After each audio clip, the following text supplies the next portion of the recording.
HOPI, NAVAJO, Hualapai, Paiute, HAVASUPAI.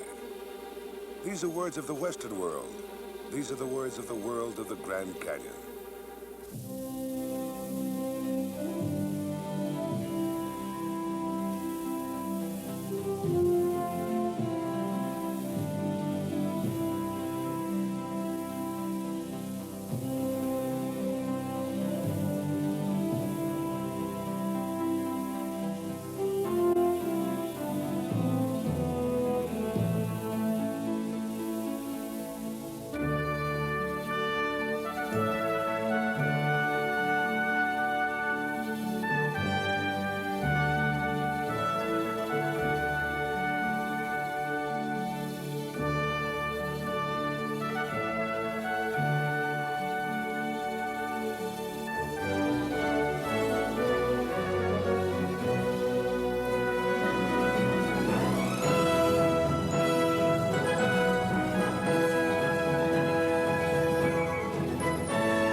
The world would be flooded and all creation would be destroyed, says an ancient Indian legend. The deluges came and all the earth was covered. When the flood ceased and all the waters rushed away to the sea, they cut through the rocky plateaus and made the deep canyons of the Colorado River.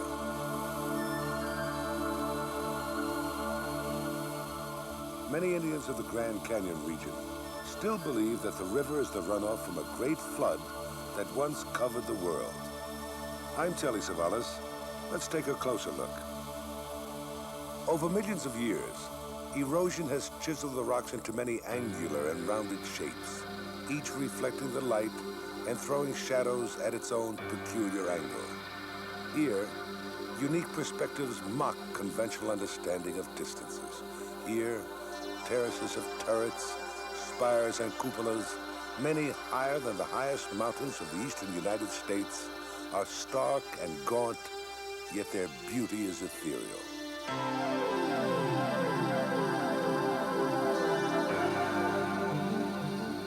The Grand Canyon's aesthetic wonders are its geologic features, crafted by the meticulous processes of unimaginable time. Its rock stratas go back far beyond recorded history. At the edge of a caramel-colored river stand rocks that were formed 2 billion years ago, when the world was half as old as it is today.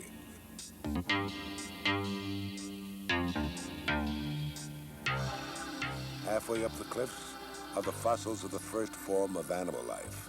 And at the edge of the rim, minuscule and representing milliseconds in the span of cosmic time revealed here, stands man. No matter how far you've wandered hitherto, or how many famous gorges and valleys you've seen, this one, the Grand Canyon of the Colorado, will seem as novel to you, as unearthly in the color and grandeur and quality of its architecture, as if you had found it after death on some other star. John Muir, the famous naturalist, eloquently summarized the magnitude of this great rift.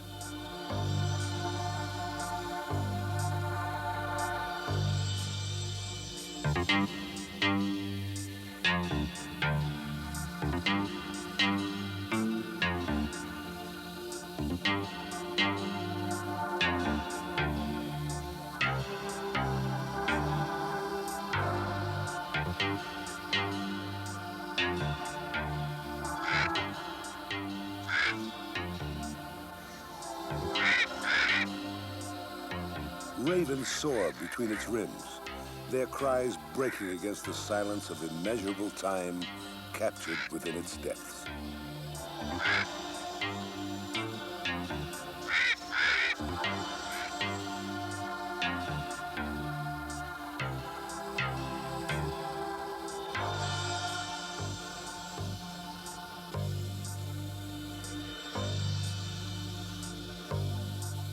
Cliffs and turrets are awash in waves of color from the ever-changing patterns of light from sunrise to sunset.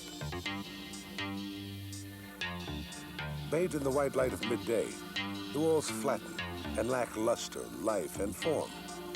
There's only the awareness of stillness and deepness as the canyon seems to sleep in the heat of the sun.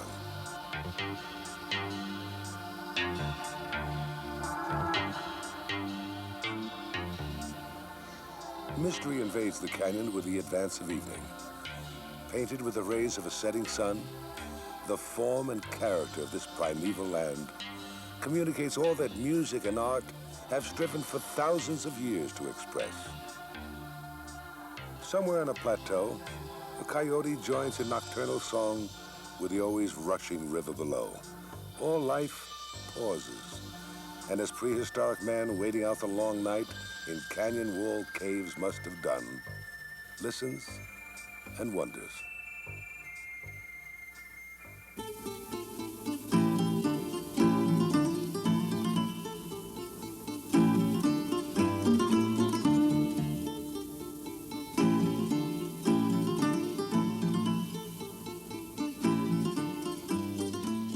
The year 1492 marked a turning point in man's history.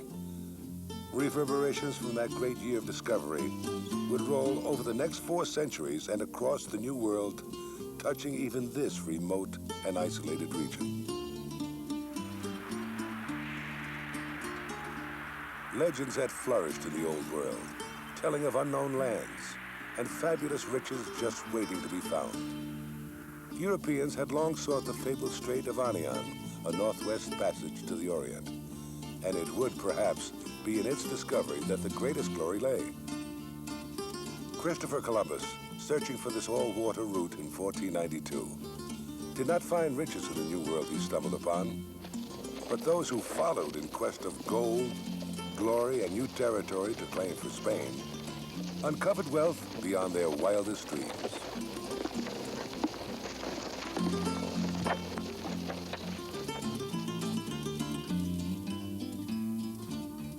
To the Spanish conquistadores fell the great Aztec, Mayan, and Incan empires that held the knowledge of astronomy and the calendar, builders of temples atop pyramids, and practitioners of human sacrifice in terrible, intense ceremonies. Were there not possibilities of even greater wealth to the north?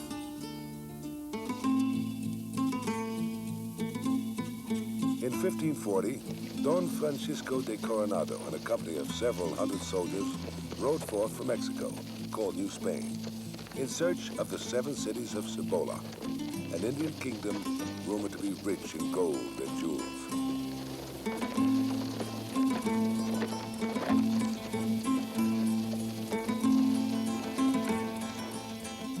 In the province of Tusayan, the land of the Hopi Indians, they learned of a great river and chasm lying to the west.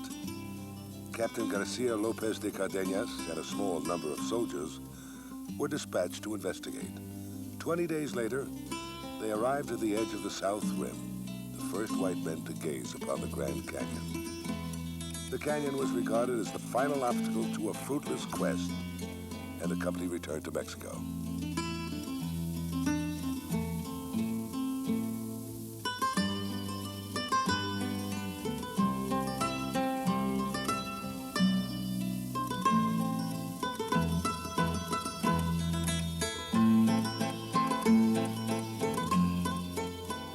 By the early 1800s, The Spanish Empire was on the decline. The fabled golden cities had turned into mud huts, and the dreams of glory and riches were as faded as the brilliance of the Spanish crown. Spain lost its western colonies to Mexico in 1822, and in 1846, at the end of the Mexican-American War, the Grand Canyon was ceded to the United States.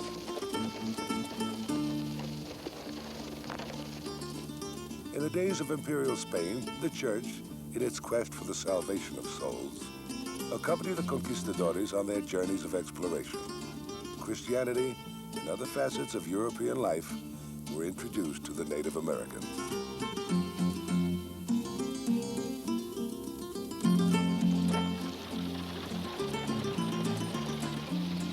The influx of European cultures that began with the Spanish shattered the Indians' culture, but it brought them over a threshold, out of the mists of prehistory into the realm of recorded time.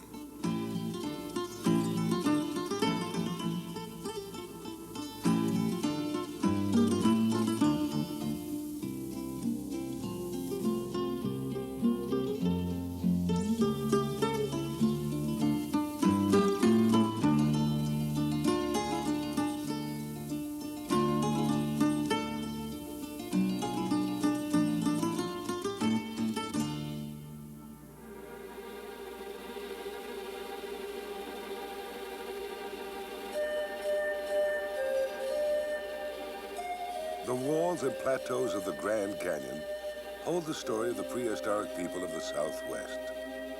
Over 2,500 ruins and archaeological sites have been located within Grand Canyon National Park.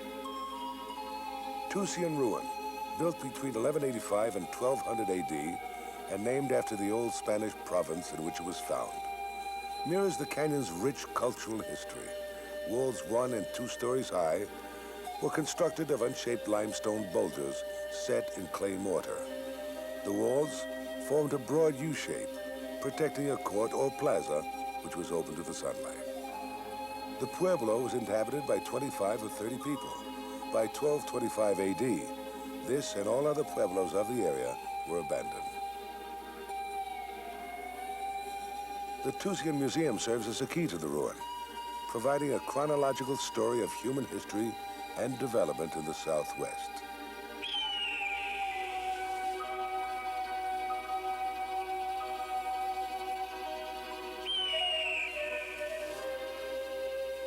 ANASAZI, the ancient ones, the Navajo people named them.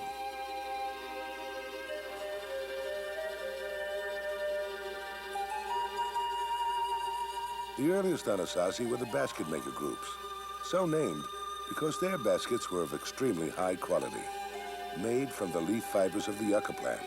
Some were so tightly woven that they're still waterproof. Their remains, found mostly in caves, date back almost 2,000 years.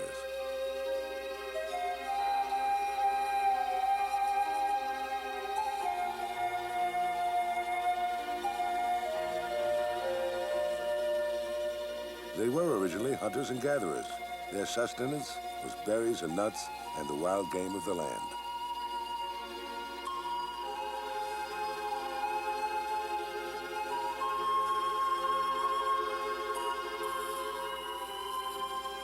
A community-oriented way of life evolved with the practice of agriculture. The small crops of maize required care, and more permanent villages of partly subterranean houses were built. The bow and arrow added to the skill of the hunter. Food was prepared and stored for times of hardship and hunger.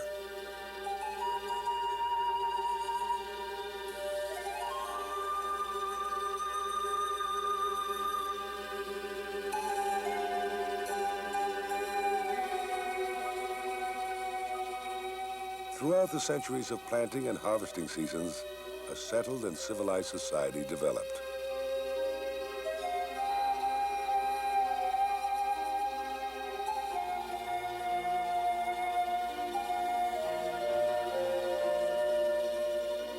The highest level of culture in North America was reached by the ANASAZI. Then, suddenly and inexplicably, they abandoned their homes and lands. Anthropologists can only speculate as to their fate.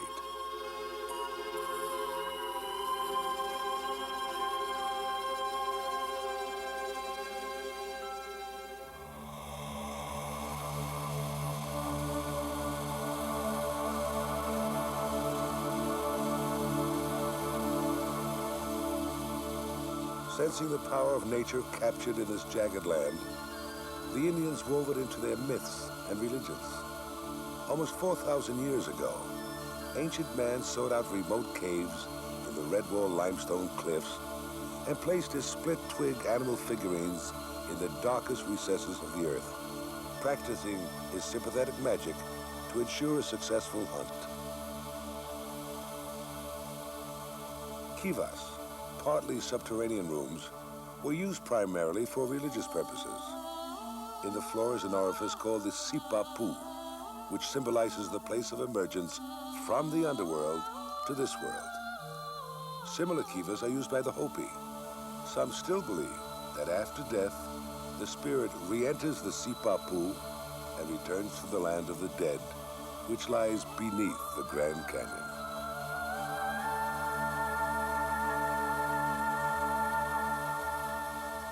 Nature was the altar of spiritual devotions.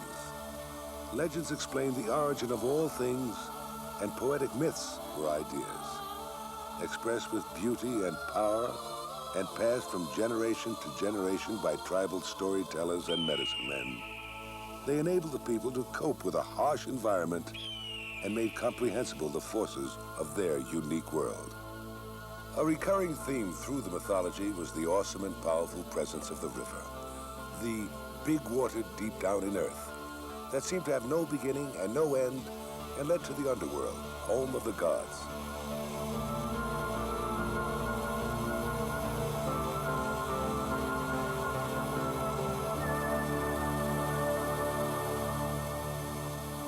Water had life, and springs had souls, and were placated with ceremonious offerings. Water in this moisture-starved land is the core of existence.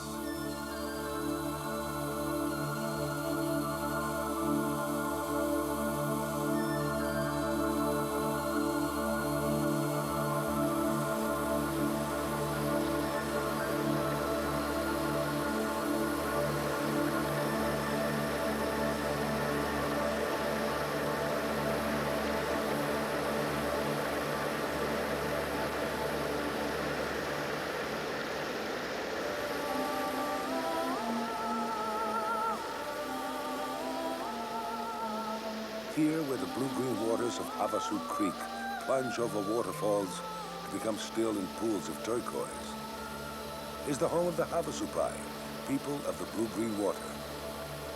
Their 2.5-mile long oasis is the only reservation found within the boundaries of a national park. They're a peaceful nation whose people say they have never killed a white man. Since they were never at war with the United States, the HAVASUPAI Indian Reservation was established in 1882 by executive order rather than by treaty. The HAVASUPAI were driven from their homes on the plateau by raiding Indians in the 12th century.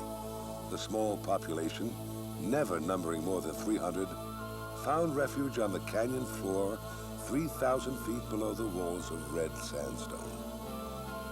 The HAVASUPAI's interest is centered in his fields of cultivated crops and small herds of cattle. Principal crops are corn, squash, beans, melons, and fruit.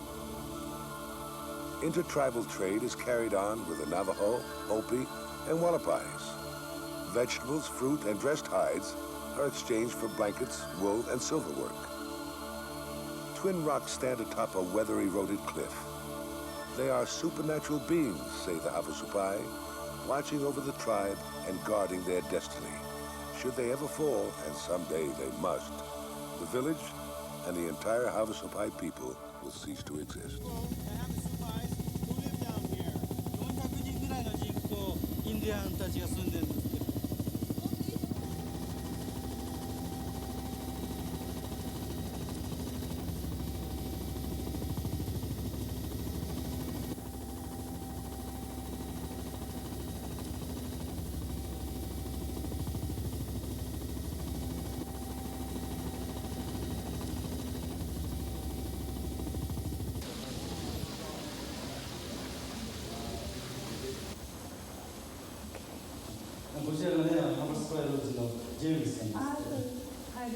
We came from Japan and she ride motorcycle around the places. So, this lady just came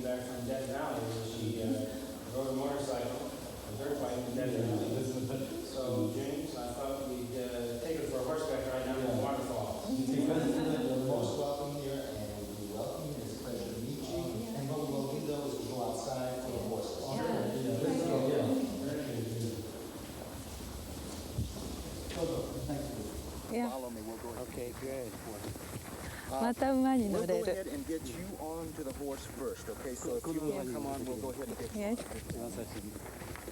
おとなしい馬？この馬。 Okay, now what you're going to have to do is go ahead and put your Yes. foot onto this and then go ahead and go on over. よいしょ。あ、ちょうどいいかな？かな。 We're gonna ride for this. あっとねえどう？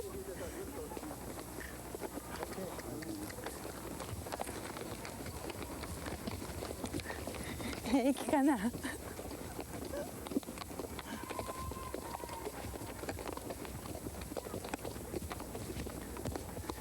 犬がついてくる。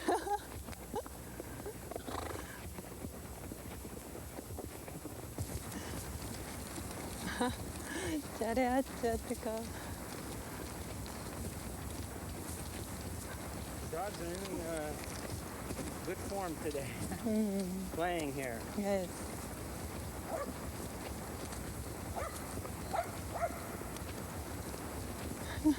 I've never seen so many dogs here before.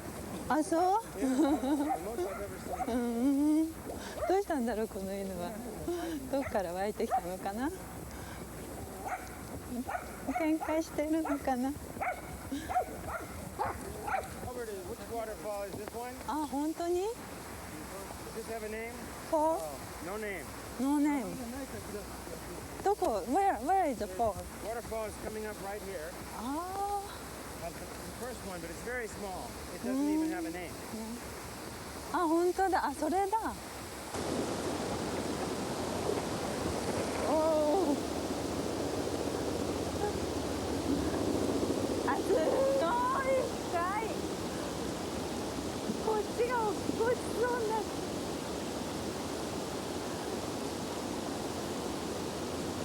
ここもまた深そうだな。ああ。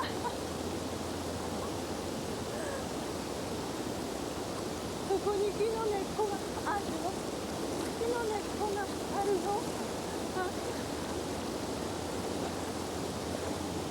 あ、あ、渡れそう。渡れそうだけど。よ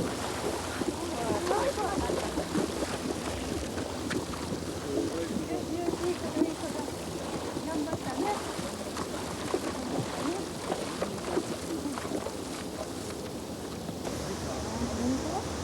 うわー、楽しみ。どうだろう。音は聞こえど姿は見えぬと感じだけど、あれ真っ青な水ですよ。あ、本当だ、すごい。あ、見えます、すごいですよ。あ、水がね、真っ青なの。あ、きれいね。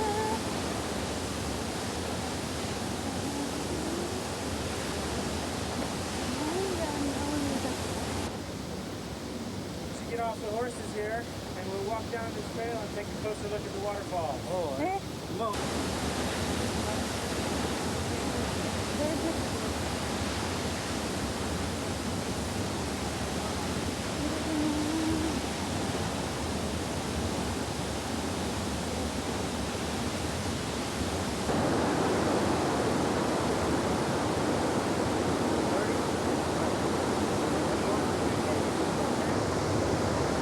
この水もハーブ使ったのないですか？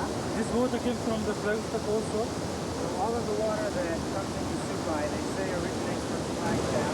It comes out opening to the Havasu Canyon.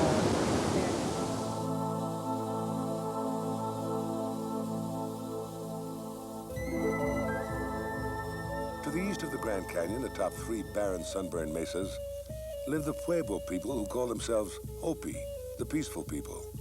The lands and villages, once described as autonomous as Greek city-states, are highly organized under the clan system.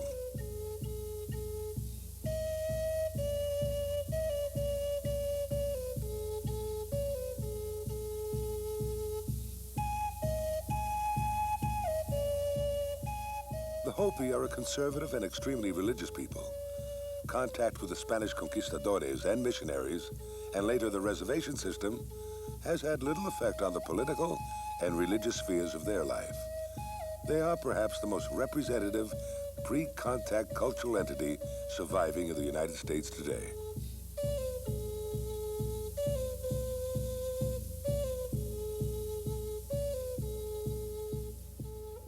The Hopi have occupied these mesas for centuries. Oraibi is the oldest continuously inhabited town in North America, dating from at least 1100 to 1200 AD. When Coronado's emissary, Pedro de Tovar, came to the region in 1540, Oraibi was the only village on the mesa top. One of the pueblos on the valley floor was attacked and defeated by de Tovar and his conquistadores, and the Hopi submitted to Spanish rule. In 1680, the repressive yoke of Spanish authority was thrown off. A guard against further interference developed. The other villages were moved to the mesa tops for better protection, and the Hopi people withdrew into an even more closely knit social order, with greater secrecy for the preservation of their religious beliefs and cultural values. The Hopi Reservation is surrounded by the Navajo Reservation. It is the nation's largest, encompassing nearly 24,000 square miles, some of which reaches into Utah and New Mexico. Its population numbers nearly 100,000. The Navajos, who swept down from Western Canada between 1000 and 1400 AD, raiding settlements along the way, settled down and copied the Hopi agricultural pursuits. Their dwellings, or hogans, are constructed of logs and mud and blend well into the natural setting.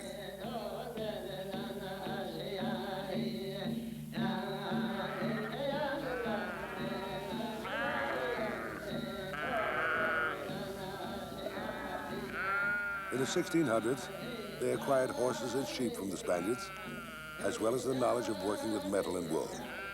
They are semi-nomadic, moving with sheep and goats from winter to summer homes and doing some farming.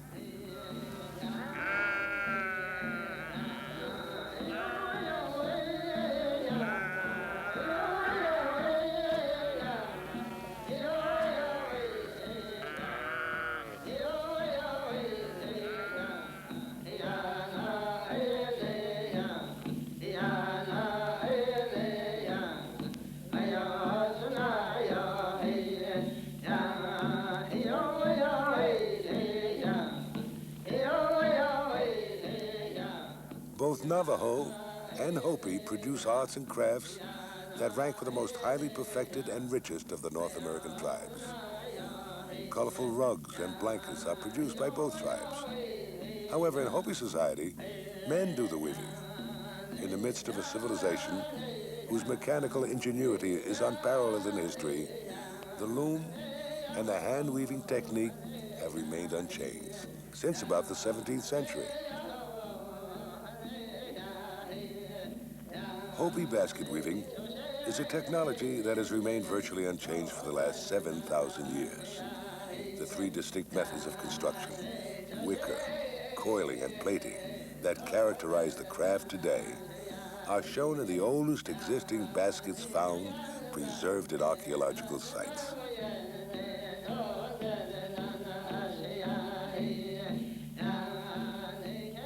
Sterling silver jewelry is perhaps one of the most distinctive forms of craft work. Jewelry crafted by the Navajo is usually massive and set with turquoise.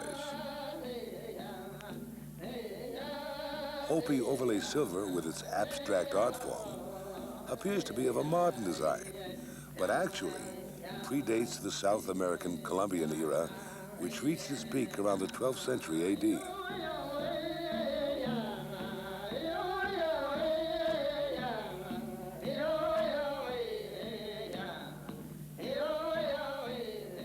Sometime around 600 to 800 AD, during the period called Basket Maker III, the Indians learned how to make and fire true pottery.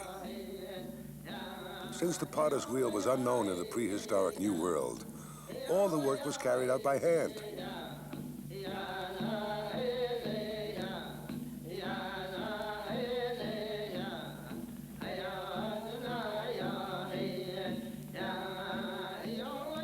Clay vessels were usually started in a basket, Rolls of clay were coiled around, each coil being made to adhere to the one beneath. The bowl was usually then scraped to a smooth surface.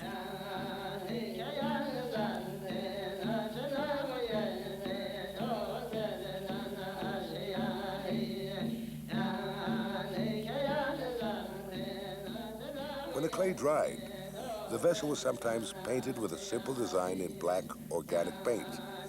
It was then fired in a wood fire. The result was usually some shade of gray, and occasionally a reddish color was produced. By 1300 AD, the ceramic art changed to its present form.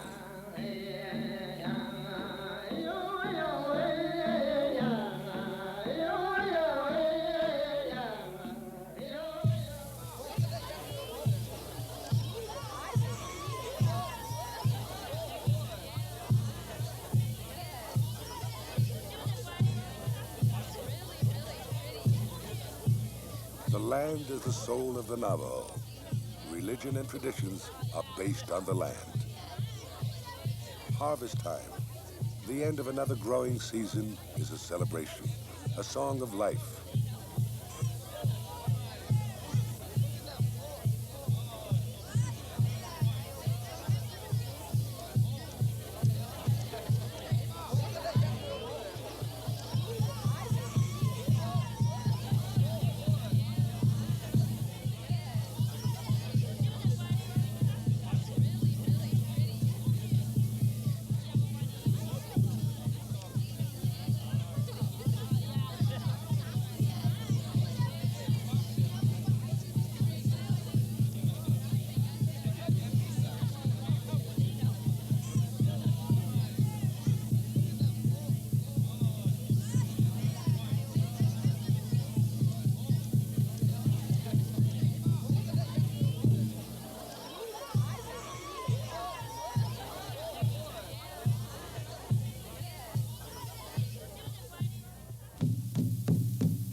People mingle in pageantry and praise of traditional Indian values.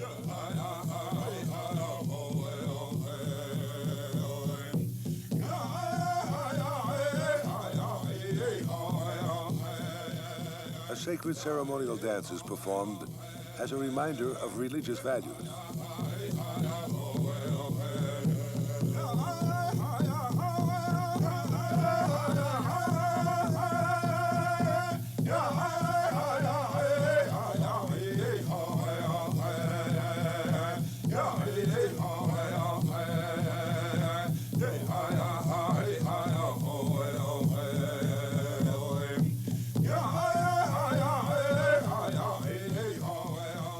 Atmosphere of competition and camaraderie, tribes share in their skills and art and enjoy.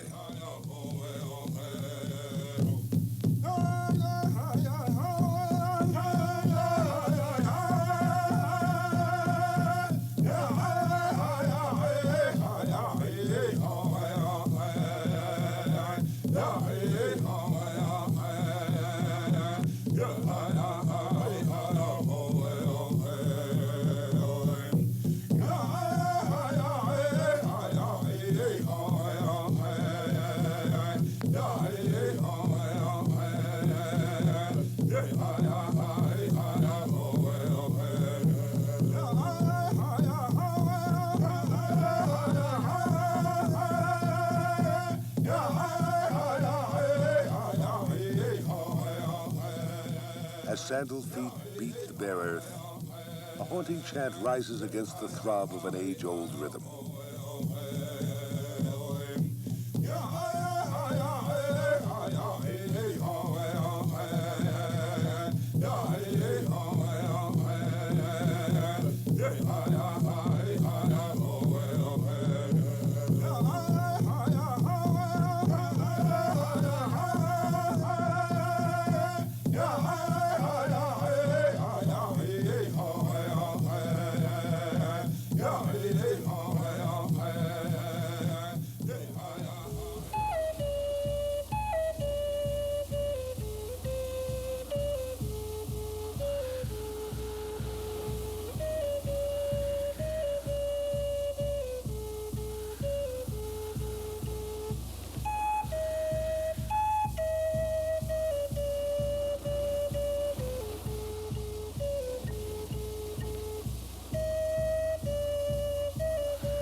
Corn is the mother of the Hopi, say the Hopi Indians.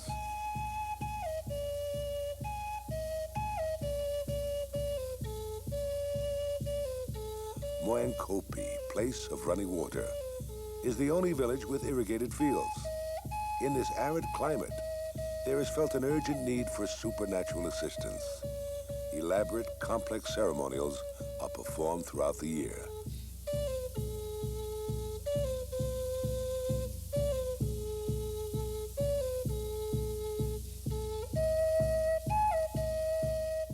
The Kachina Society forms half the ceremonial life of the Hopi.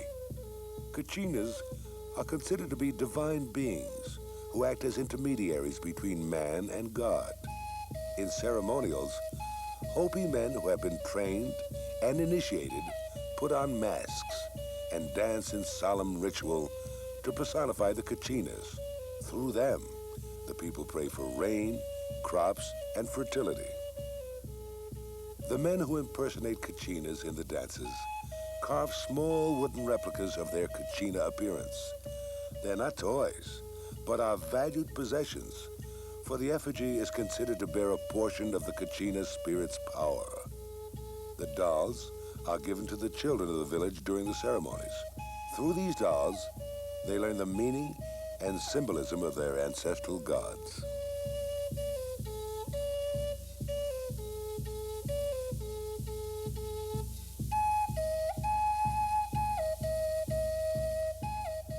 There are about 250 different Kachinas.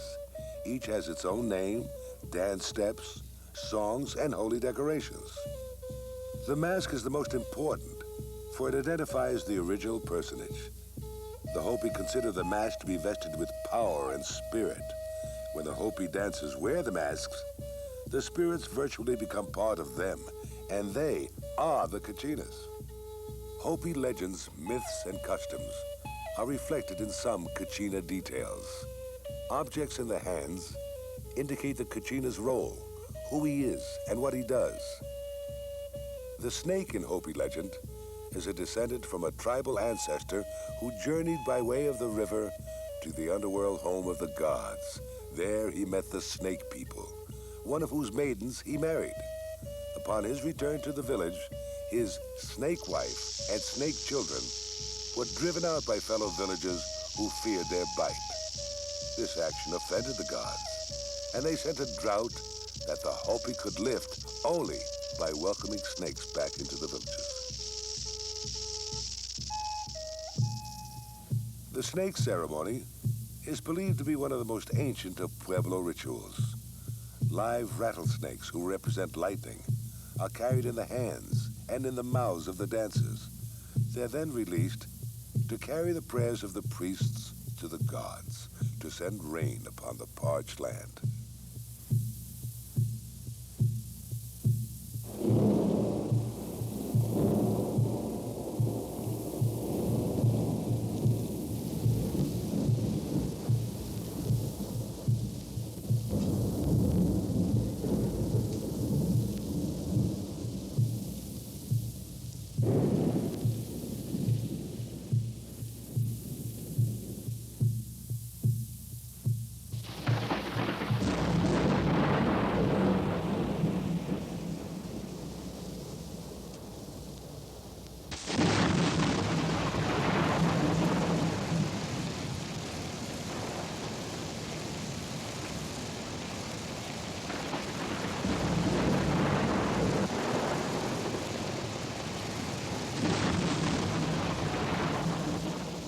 The eerie light cast over the land when a storm approaches creates a study in light and shadow, of contour and contrast. Thunder reverberates in the canyon and seems captured there in perpetuity, like the sound of the ocean in the seashell. Rain releases the perfumes of the dry land, filling the air with the smell of water, the aroma of dampened dust, and 1,000 other fragrances of nature when raindrops fall.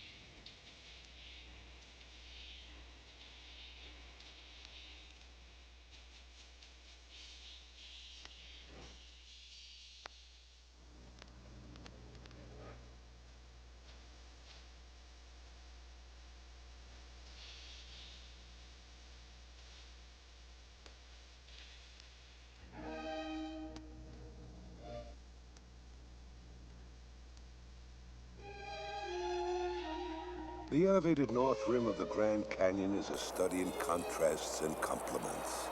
Groves of quaking aspen add a brilliant show of autumn color and stand in stark contrast to the harsh desert below. The short autumn season is soon followed by the deep snows of winter. There is as much as 200 inches of snowfall at the north rim. Its architectural grandeur was described by geologist Clarence Dutton in 1882. Its wealth of ornamentation, splendor of its color, and its wonderful atmosphere, all of the attributes combine with infinite complexity to produce a whole which at first bewilders and at length overpowers.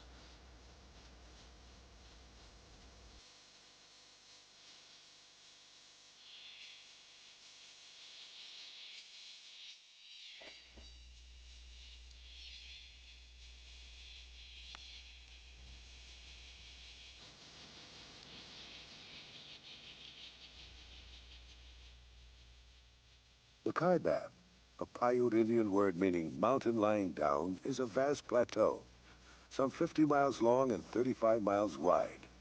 It rises 5,000 feet above the White Plains to the north and west, and is isolated on the south and east by the Grand Canyon.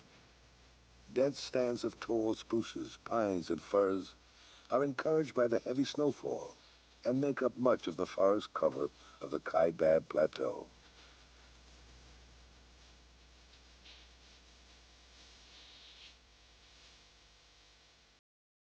In the foreground of every North Rim view are striking architectural forms that are viewed only distantly from South Rim overlooks. Due to difference in erosion patterns, the North Rim differs distinctly from the contours of the South Rim. The sloping plateau causes surface water from melting snow and rain to eat away the canyon walls. Over the eons, running water has carved narrow promontories that intrude into the canyon. An array of freestanding spires, towers, and mesas thrust up from deep ravines. Few regions on Earth exhibit a more complicated topography within so comparatively small an area.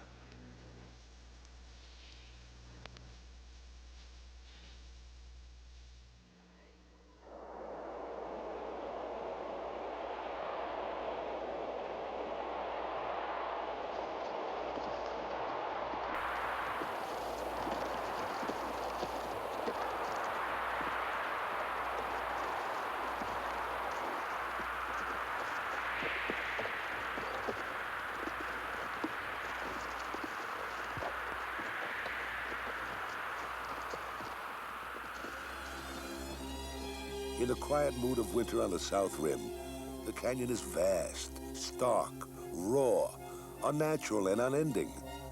The cold wind coils and whispers around the stone formations as the canyon puts on its mask of white. Among its caprices are clouds that clothe it in billows, allowing the canyon to masquerade as an ethereal thing.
The canyon is a unique museum of living forms. The beauty and diversity of more than 1,500 species of plants and flowers, with their enormous interlinked complexity of life and climate, is almost equal to that of the natural range of the entire continent. From the forests of the North Rim to the river level where desert cacti flourish are 4 of the 7 life zones into which all plant life is divided. These biotic zones, determined by the conditions of altitude, soil, and moisture, the amount of exposure to sun and wind, are similar to those found from central Canada to central Mexico.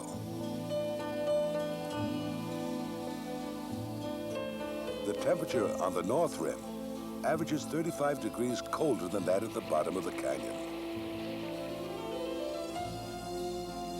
Flowers bloom in the dry heat below, while there may be 12 inches of snow on the rim.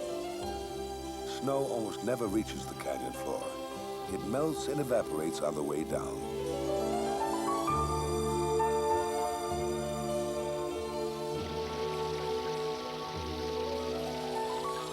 Within the dry, eroding landscape, springs and streams provide garden-like havens. On the great plateau called the Tonto Platform, Indian Gardens holds the miraculous green of cottonwoods and their shade. The spring, which waters the trees, was used by the Indians to irrigate their crops.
Over 400 vertebrate species of animal life, birds, mammals, amphibians, and reptiles are known to occupy the environs of the canyon. The diversification of wildlife in the park is due not only to the differences in elevation, but also the barrier created by the river and the canyon itself.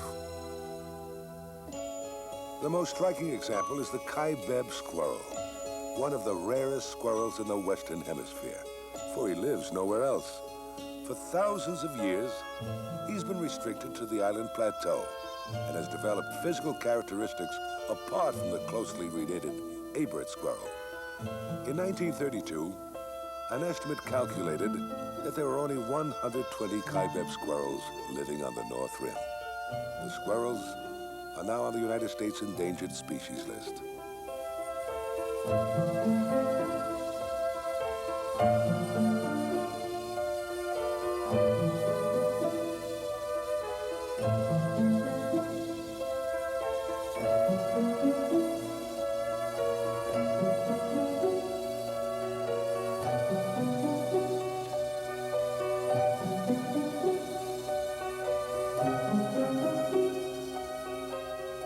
The unique pink rattlesnake, varying in color from pale salmon to vermilion, is found only in the Grand Canyon. Its color may be an evolutionary change, an adaptation to the red rock among which it lives.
we have canyon gorges and deep eroded valleys, and still the hills are disappearing. The geologist makes prophecy of a time when this desolate land of titanic rocks shall become a valley of many valleys. Yet again the sea will invade the land, and the coral animals build their reefs, wrote explorer Major John Wesley Powell.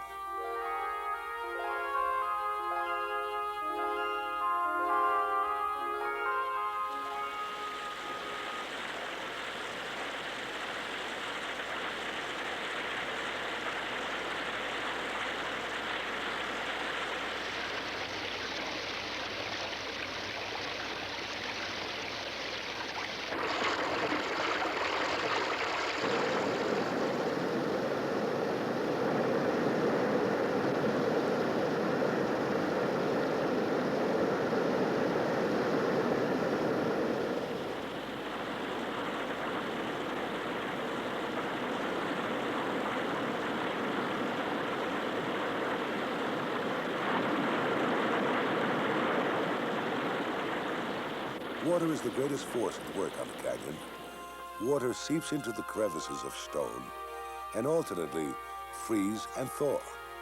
Cracks appear and eventually the rock splits. Alternate expansion in the sun's heat and contraction in the cool night air help crumble the stone. Gravitation continues to work on the walls incessantly. Water and rainstorms sweep tons of material toward the river and on to sea. It is by such ordinary processes of nature that the great size of the canyon is accounted for.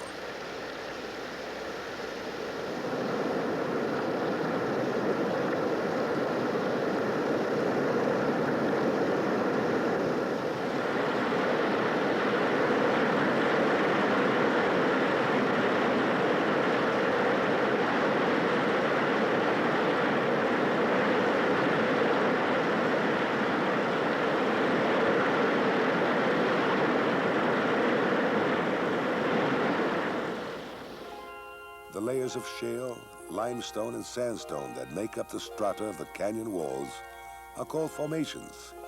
Each has certain characteristics which distinguish it from those above and below.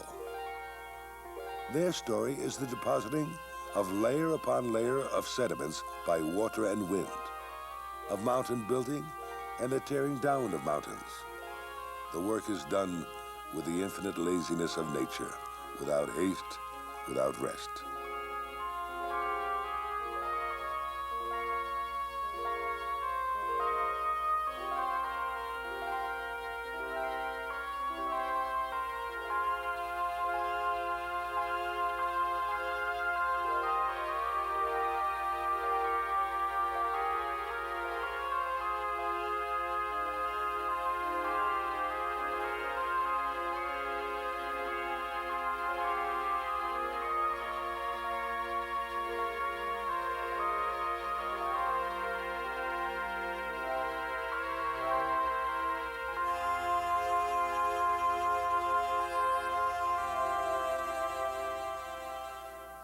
Descending into the canyon's depths, time falls away until 1 vertical mile down on the dark, somber wall of the inner gorge, the earth reveals her geologic soul.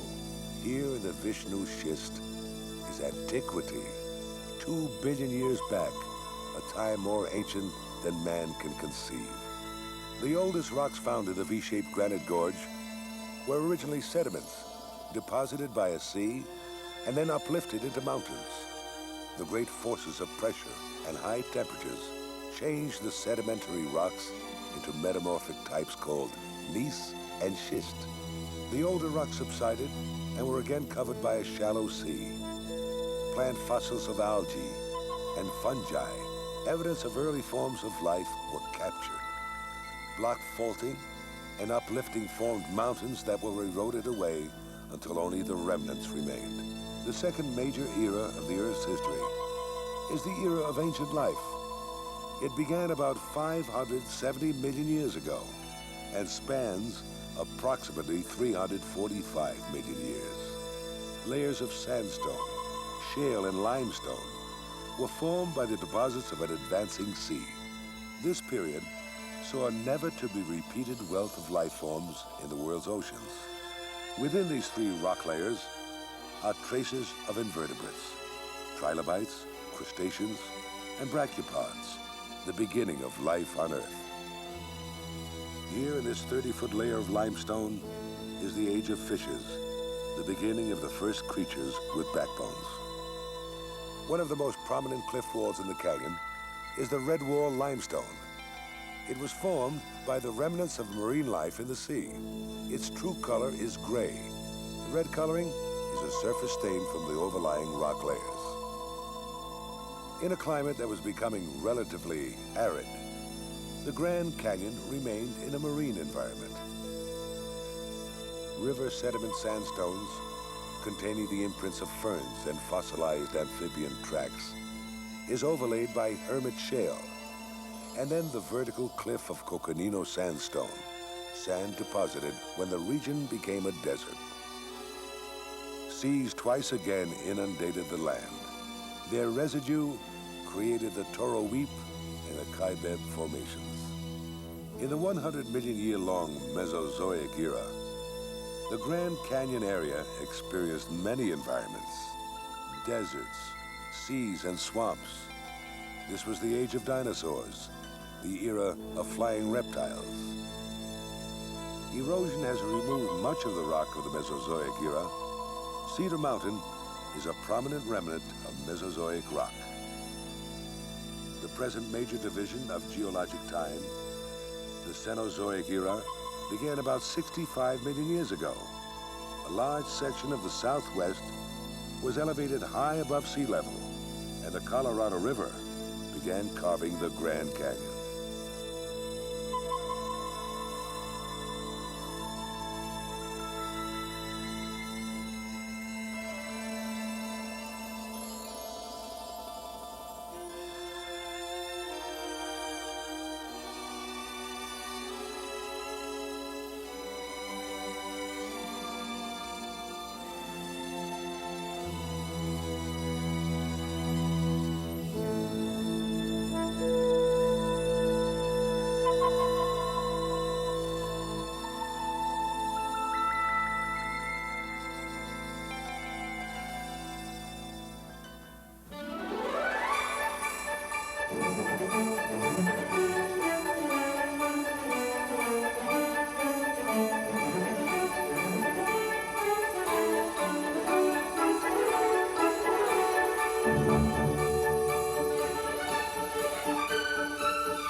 The size, the age would seem enough. But nature has yet another paradox to offer the bewildered visitor who is struggling to understand the vista. The turbid Colorado River, the engineer of this colossal enterprise of nature, is flowing into and cutting through a mountain instead of down one, or so it seems. Glimpsed between an avenue of vertical cliffs deep enough to conceal the Empire State Building, it travels 1,450 miles from its source in the Rocky Mountains to the Gulf of California.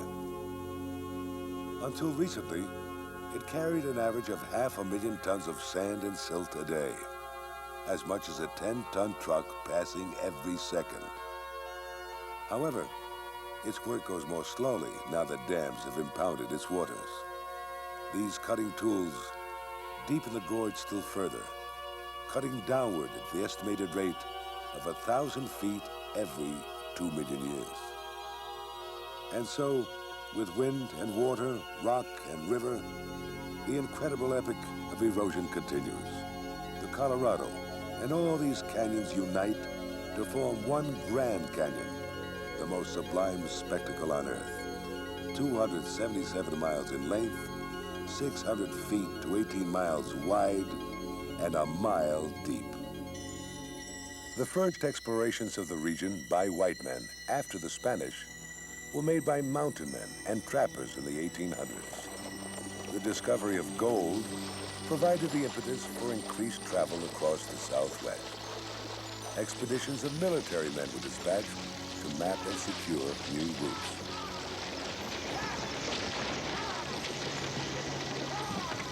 In 1857, Lieutenant Joseph Christmas Ives led the first official survey partway up the river. Unable to continue on their course, he appraised the region as altogether valueless. He wrote, "Ours has been the first and will doubtless be the last party of whites to visit this profitless locality. It seems intended by nature that the Colorado River, along the greater portion of its lonely and majestic way, shall be forever unvisited and undisturbed." Unvisited and undisturbed? 12 years later, the river was not only visited, but was also navigated. Major John Wesley Powell, a small bearded man who had lost his right arm in the battle at Shiloh, was the first to conquer the Colorado River, leading his expeditions through the canyons of the Grand, Green, and Colorado Rivers in 1869 and 1871. Even the Indians warned Powell not to undertake this venture. They feared the impiety of trying to pass through the precipitous cliffs on its silt-choked river. Stories of lethal whirlpools, of swirling rapids, and of the river sinking underground to emerge hundreds of miles away abounded about this uncharted land. But on May 24, 1869, the boats shoved off to explore the grand, gloomy depths of the river canyons. 13 weeks after beginning their trip down the great unknown, Powell and his remaining crew of 5 men emerged from their granite prison. And so, the canyon secrets were revealed to the world. Miners came to the canyon, anxious to probe its walls for hidden wealth. And with them, the sightseers, curious to view the rumored wonders. This was the beginning of the center, now known as Grand Canyon Village. Fred Harvey Company, concessionaire to the Santa Fe Railway, brought luxury accommodations to the Rim in 1905. The El Tovar Hotel was described as the most unique, comfortable, and costliest in the Southwest. Each guest room had a telephone, and prices started at $4 a day. HOPI House, modeled after parts of the village of Oribe, had a lasting effect on park architecture. It was constructed as part of the Fred Harvey Company's attempt to revive Southwest Indian arts and crafts. Hopis lived here and produced craftwork as visitors watched.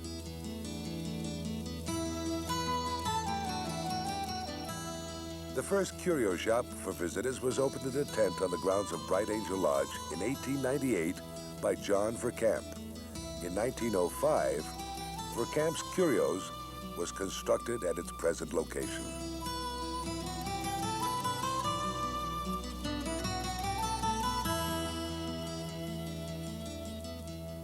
Hermit's Rest, located at the end of West Rim Drive, is a unique log and stone structure. Its architectural style harmonizes with the natural environment.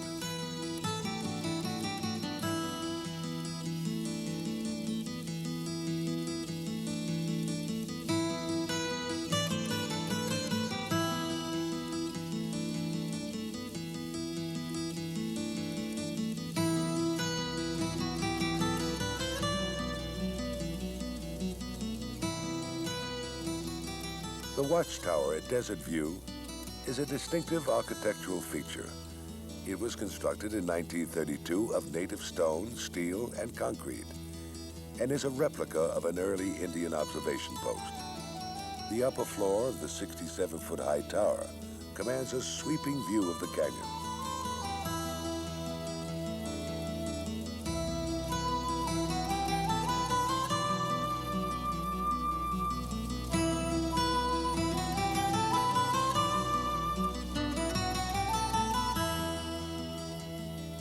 Proposals to protect the Grand Canyon as a national scenic heritage were advanced by Indiana Senator Benjamin Harrison in 1882.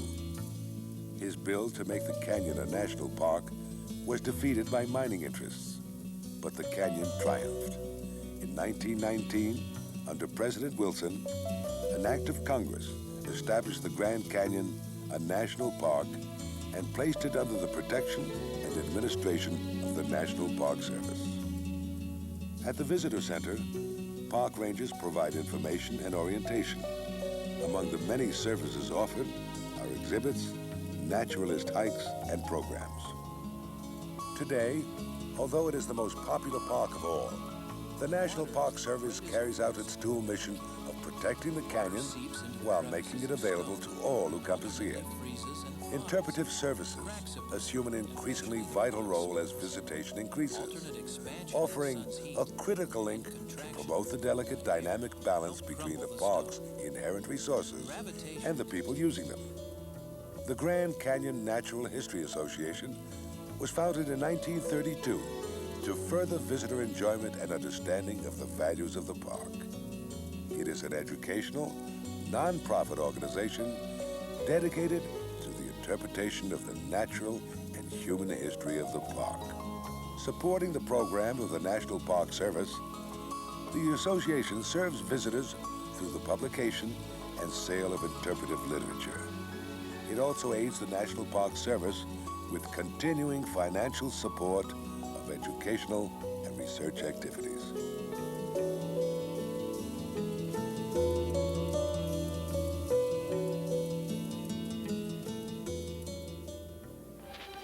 The hiker, lifting his home onto his shoulders, placing one foot ahead of the other, begins his journey of discovery.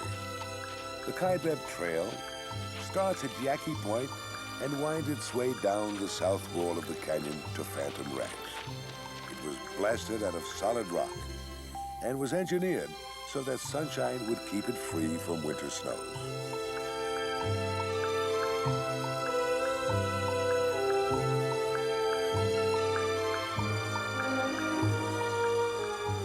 At the top of Bright Angel Trail, the adventurer can ride down the steep zigzag path by mule.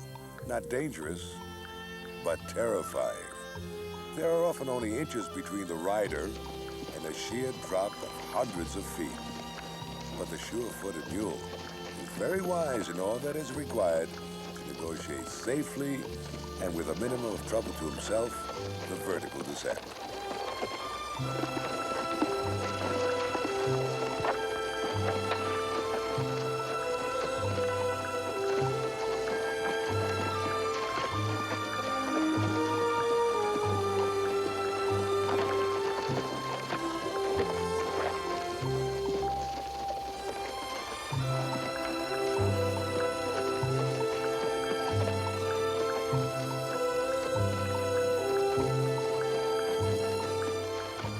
The trail follows the Bright Angel geological fault and is perhaps the oldest trail in the canyon. It was used by bighorn sheep and then, for centuries, by the HAVASUPAI Indians to reach their primitive farms before the coming of the white man. The Kaibab suspension bridge near the end of Bright Angel Trail is the only means of crossing the river. During construction, the long steel cables were carried down the switchback trail like snakes slung over the shoulders of men. The trail ends at Phantom Ranch on the canyon's floor. Accommodations were first built in 1903. It was named Roosevelt's Camp in 1913 in honor of President Theodore Roosevelt's visit, then was renamed because of its proximity to Phantom Creek.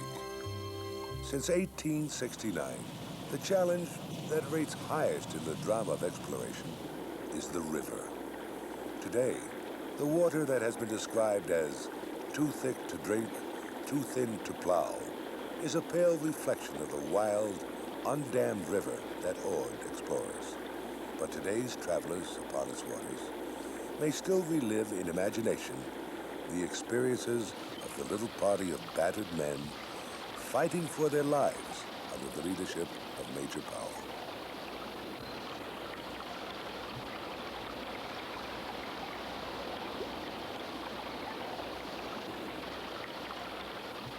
We are now ready to start on our way down the great unknown. We are 3/4 of a mile in the depths of the earth, and a great river shrinks into insignificance as it dashes its angry waves against the walls and cliffs that rise to the world above.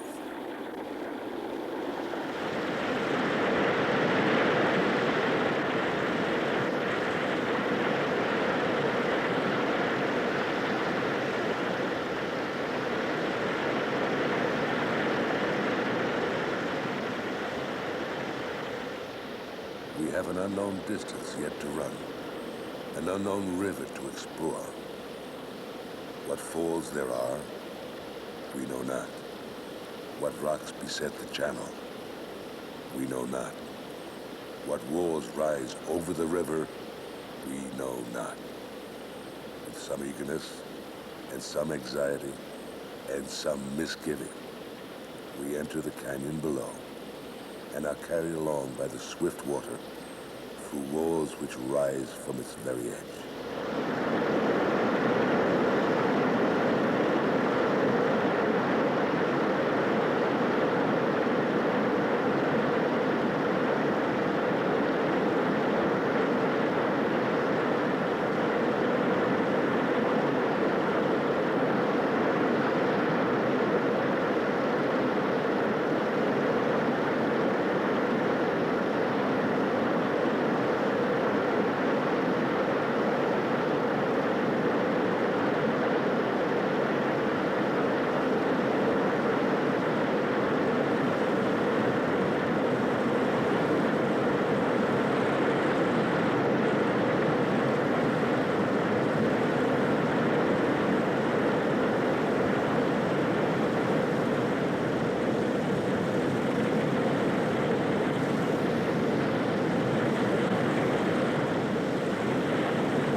Are spoiling.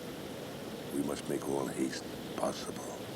We come to a place in the river where it seems much worse than any we have yet met in all its course. To run it would be sure destruction. The river is very deep, the canyon very narrow. The waters wheel and roll and boil. The boats are entirely unmanageable. One is capsized. The men are thrown out, but they cling to the boat. She is soon bailed out, and the men are aboard once more.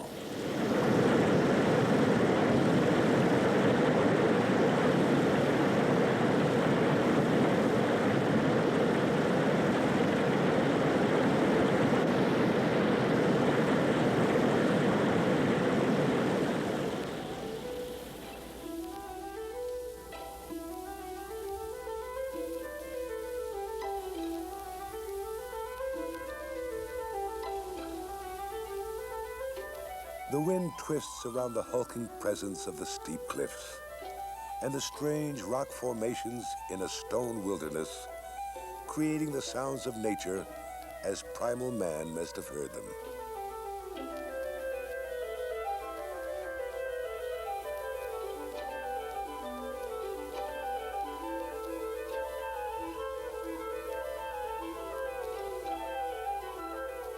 Our national parks are museums of natural phenomena and beauty.